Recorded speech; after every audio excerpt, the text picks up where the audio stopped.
ప్రభునందు ప్రియులైన మీకందరికీ యేసుక్రీస్తు ప్రభువారి నామంలో శుభవందనాలు తెలియజేస్తూ ఉన్నాం. ఎడారిలో సెలయేలు అనే ఈ దిన ధ్యానము కొరకై స్వాగతం. మార్చి 22.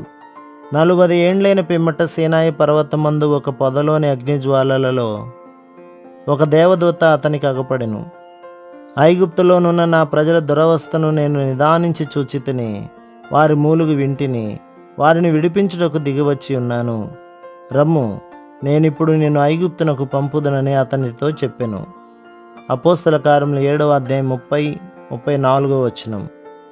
40 సంవత్సరాలు మోషేకు అప్పగించబడిన పని అంత కష్టమైనది గనకనే అన్ని దీర్ఘ సంవత్సరాలు వేచి ఉండవలసి వచ్చింది.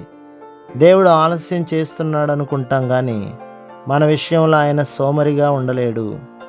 తన పనిముట్టులను పదును పెడుతున్నాడు. మన శక్తిని పరిపక్వం చేస్తున్నాడు.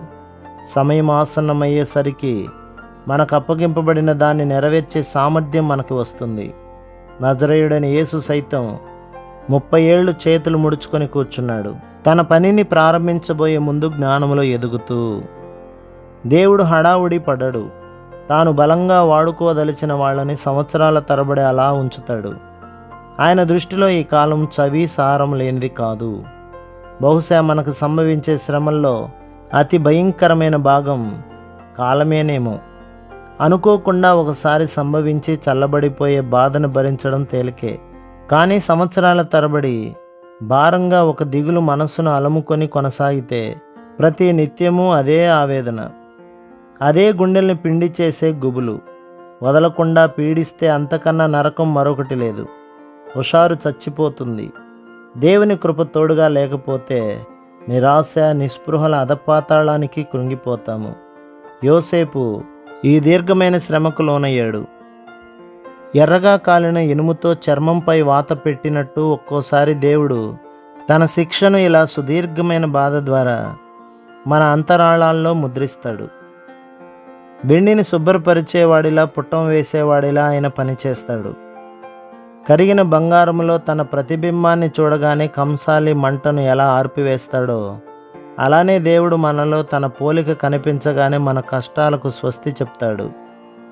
తన గుప్పెటలో ఆయన దాచి ఉంచిన దివ్య సంకల్ప ఫలాలను మనం ఇప్పుడే చూడలేకపోవచ్చు. ఇంకా కొంతకాలం మనకు అవి అర్థం కాకపోవచ్చు. కానీ ఆయన సింహాసనాసీనుడై తగిన కాలం కోసం ఎదురు చూస్తున్నాడు. అంతా మన మేలుకే జరిగింది అంటూ ఆనందంలో మనం కేరింతలు కొట్టే గడియ వస్తుంది. ఈ బాధ నుండి విముక్తి ఎప్పటికీ అని ఎదురు తెన్నులు చూడక యోసేపులాగా దుఃఖపు బడిలో పాఠాలను జాగ్రత్తగా నేర్చుకోవాలి. ప్రతి పాఠాన్ని విధిగా కంఠస్థం చేయాల్సి ఉంది. మనం పూర్తిగా సిద్ధపడినప్పుడు విముక్తి తప్పకుండా వస్తుంది. కానీ ఆ తర్వాత ఉన్నతమైన స్థానంలో మన కర్తవ్యాన్ని నిర్వర్తిస్తున్నప్పుడు కష్టకాలంలో మనం నేర్చుకున్నవన్నీ ఎంతో ఉపయోగిస్తామో తెలిసి వస్తుంది.